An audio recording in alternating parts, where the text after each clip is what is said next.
Look at these.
.49 miles, 7 minutes, 11 seconds per mile in the Nike Vaporfly 4%. This is the original version. This is the vast gray color.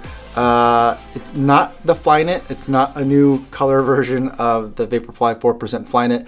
I had to go back and get an original version just for comparison purposes and for another reason that I'll tell you guys in a later video. But it finally arrived for me yesterday. It took a while. I've been hunting around on the resale market. I've been using StockX to try and find a pair of original Vaporfly. The one that I really wanted was the Blue Fox version. I think that is the best color that they've ever released of that. I couldn't find one at even a somewhat reasonable resale price.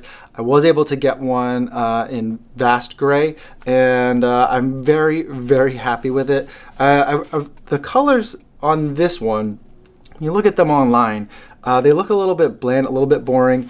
In hand, these are pretty much like a red, white, and blue shoe, so the colors definitely pop. Even though this is a year-old shoe, the blue and the reds are still pretty vibrant. I showed this to my daughter, and she said that this was a beautiful America shoe and that I should wear it the next 4th of July. So I probably will do that. I'll probably run a couple of summer races in these as well. For the most part, a lot of what I will think about this shoe is going to apply to the same things that I said about the Vaporfly 4%, because the midsole from the ZoomX foam that's in here and the carbon fiber plate are going to be the same. That is all the same. The outsole pattern, I believe, is the same. It looked identical to me, and it felt like it was exactly the same as I was running in it, so that was a lovely thing to feel. By the way, I just love running in ZoomX, and I love running in this shoe. This is my favorite. I want to run in this kind of shoe every day. Fast runs, slow runs, long runs, short runs. This is what I want to run in. It just feels good to me. I just feel great when I run in these shoes.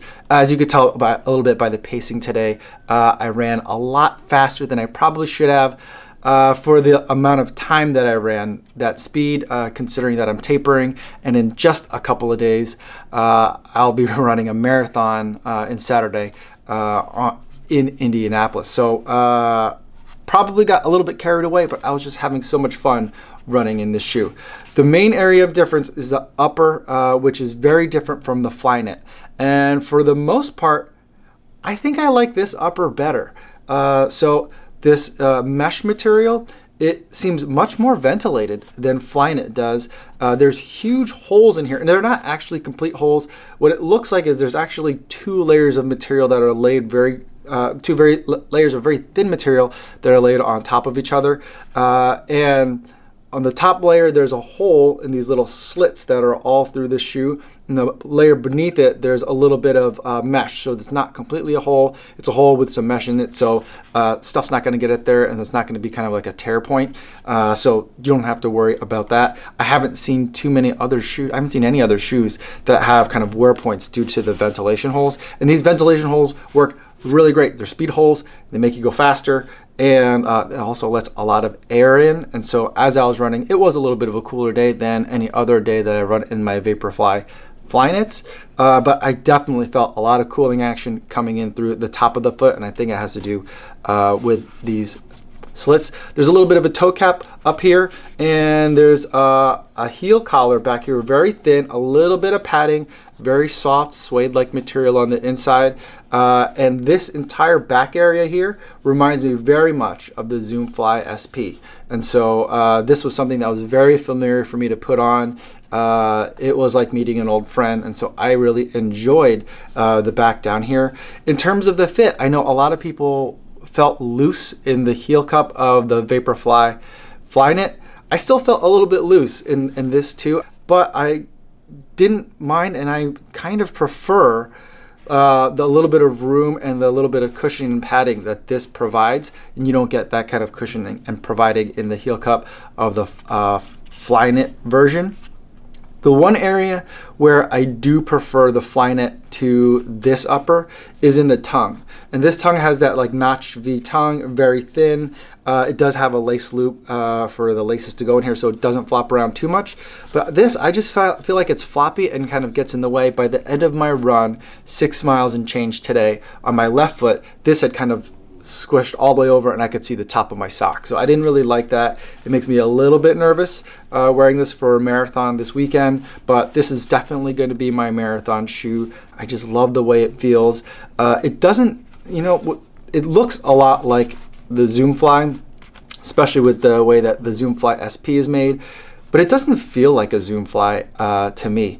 It does have a little bit of that kind of like drop off sensation as you get to the tail end of your foot stride, but it's not as pronounced in the Vaporfly, and I mentioned this in the Vaporfly flyknit video as well. And overall, the ride is just more smooth and comfortable, and so it feels great on my feet. I don't feel like an artificial sense of push off, which I kind of get a little bit of that in the turbos, and so that's the main way that the turbos feel different than this. The turbos do have ZoomX, but they also have React foam in them, and I think just kind of the way it sets your foot up, it makes your stride really short in the turbo, which I think is great for a fast turnover type of race. This one, I think, keeps your strides really long. I'm looking at the footage of myself running, and it doesn't look like me running. It does change my stride, it seems a little bit. It seems like my foot kick is hitting my butt a little bit more, and it feels like I'm reaching out a little bit further with my stride. Whether that's good or bad, I'm not sure, but I feel better. I run a marathon in the flyknit version of this shoe, and I felt fantastic by the end. My feet did not hurt the next day. I was feeling great. That was just a miracle. And I kept waiting for the point in the marathon where my feet would start to bother me, and that never came. It never came all the way through the end. My legs got tired. I started to feel like maybe my muscles were going to give out, but my feet never hurt. And so that was just an amazing thing. When I run in these, I feel like I can get to a speed and kind of get to my, like, almost a meditation point, zone out and just run, and I can just go. And these shoes really helped me get to that point. I haven't run in Vaporfly since the Chicago Marathon, so it was really good to get back out there, get some fast miles in, and running these again, because I just love this shoe. I didn't buy it the first time around because when it was originally released last year, I just didn't feel like I was good enough of a runner or special enough of a runner to be able to run in a shoe that's this expensive. $250, even more than that to get this one in 2018 on the resale market. And I'm probably still not fast enough to kind of need this shoe, but do I love running in it? Absolutely. Do I feel great running in it? Definitely. If this is something that you're interested in trying, I wouldn't let what other people think dictate whether you can or can't get this. That's what happened to me last year, and I now regret that. It makes me feel good. I like running in this shoe. And if this is something that you're interested in, I'd say go give it a shot. It's not a cheap thing to try out, but if you've been running for a while and you want to try something different, this is a really interesting way to kind of treat yourself. And it makes me feel really happy. Now, before I go, the last thing I want to talk about is the charity runner for the day. Every day I pick a different charity runner and I donate $5 to their fundraising efforts, and I will spotlight them on the channel and put their information in the description of the video in case you guys want to go and check out what they're doing too. Today's charity runner is running for a cause that hits home to me. It's Ada Lin. She's going to be running the New York Roadrunners 60K at the end of November. It's an ultra marathon in New York, and she's going to be running that for the National Association for Mental Illness. She's going to be running for awareness of mental health, and that it is okay for people that have those kinds of issues and afflictions to come out and seek help. She has a friend who had gone through some issues herself, got help, and now seems to be doing very, very well. I'm so happy to hear that. For me, years ago, I lost someone to suicide and mental illness, so this is something that definitely hits home to me. So thank you so much, Ada, for running for this cause. I think that's a wonderful thing that you're doing. Thank you. That's all I have for today. Thank you so much for watching today's video, and I will see you guys tomorrow. Yo, what's going on?